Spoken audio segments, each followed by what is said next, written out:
The Senate Judiciary Committee opens hearings tomorrow into the Supreme Court nomination of Sonia Sotomayor. Senators will be weighing both her personal story and her judicial record, and already the battle lines are drawn. Wyatt Andrews has a preview. Judge Sotomayor faces almost certain confirmation, so the hearings this week boil down to this.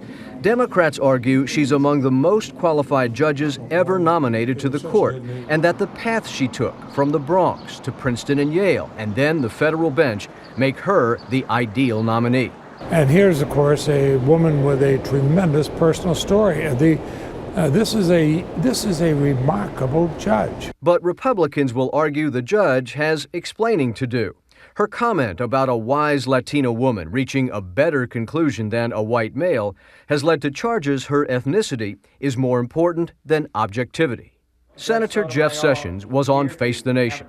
She has criticized the idea that a woman and a man would reach the same result. She expects them to reach different results. I think that's philosophically incompatible with the American system. Republicans will also question why she saw no discrimination against the white firefighters in New Haven, a ruling that was overturned by the Supreme Court. It seems quite plausible here she was using her own experience in a way that did not result in fair treatment for the firefighters. But other legal experts say in the white firefighter case, Sotomayor was following civil rights laws in effect at the time, and that over her 17-year judicial career, she was a mainstream judge with no record of bias. There are enough ideologically conservative decisions, pro-business decisions, pro-law enforcement decisions, so that you cannot pigeonhole her as someone who is always empathetic with the underdog. Not only that, but Sotomayor's judicial record is almost void of cases that might reveal her true politics.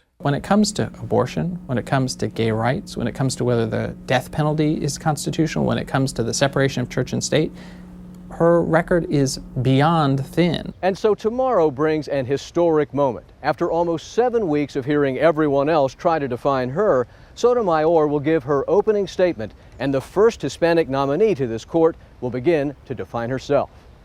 Wyatt Andrews, CBS News at the Supreme Court.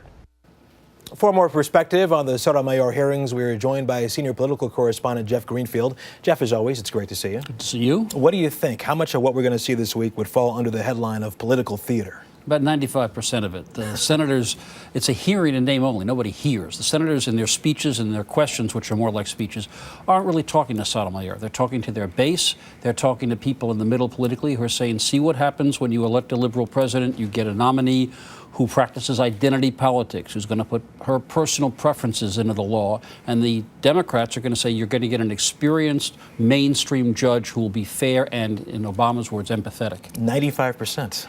Pretty high, pretty high. Well, because everybody knows that, barring a revelation, this isn't a real battle. She's going to be confirmed. So the conservatives in particular are going to try to make their point about what's wrong with what they consider a liberal judge, that they don't apply the law fairly. They're more sympathetic to people from their gender or ethnic background.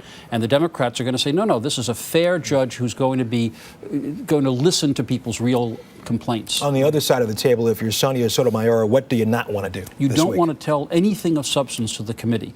They learned that from Judge Robert Bork 22 years ago, who got into a philosophical argument, and his opponents destroyed him for that.